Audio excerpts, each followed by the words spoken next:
Subscribe top media news আর bell বাটনে click করতে কিন্তু ভুলবেন না।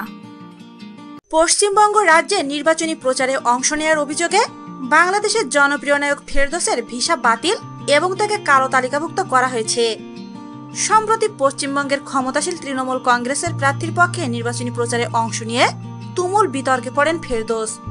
গতকাল মঙ্গলবার ভারতের স্বরাষ্ট্র মন্ত্রণালয় জানায়, এক দেশের নাগরিক হয়ে অন্য দেশের নির্বাচনী প্রচারে অংশ নেওয়ার অভিযোগে ভিসা আইন অনুযায়ী ফেরদৌসের বিজনেস ভিসা বাতিল এবং তাকে কালো তালিকাভুক্ত করা হয়। বাংলাদেশি নাগরিক ফেরদৌস আহমেদ ভিসা নীতি লঙ্ঘন করেছেন।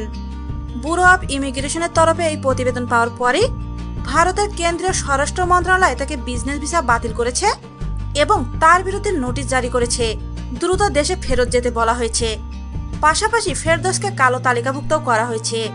এর আগে দুপুরের দিকে বিদেশি কোনো নাগরিককে কেন ভারতের নির্বাচনী প্রচারে ব্যবহার করা হলো তা জানতে চেয়ে কলকাতায় বিদেশি আঞ্চলিক নিবন্ধন অফিসের কাছে প্রতিবেদন চেয়ে পাঠায় কেন্দ্রীয় স্বরাষ্ট্র মন্ত্রণালয়।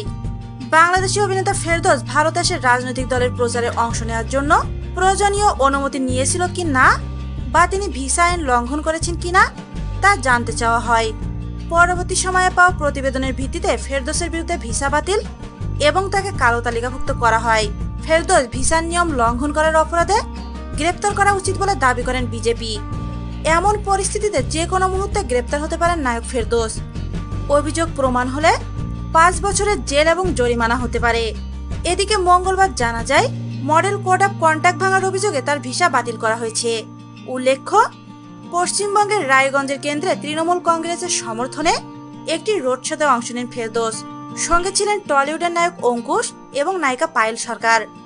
শুধু রোড শোই করেননি, তৃণমূল প্রার্থীদের পক্ষে ভোটও চেয়েছেন এই তারকা। আমাদের এই ভিডিওটি যদি আপনাদের ভালো লেগে থাকে তাহলে প্লিজ সাবস্ক্রাইব করুন, লাইক, কমেন্ট এবং শেয়ার করতেও কিন্তু ভুলবেন না।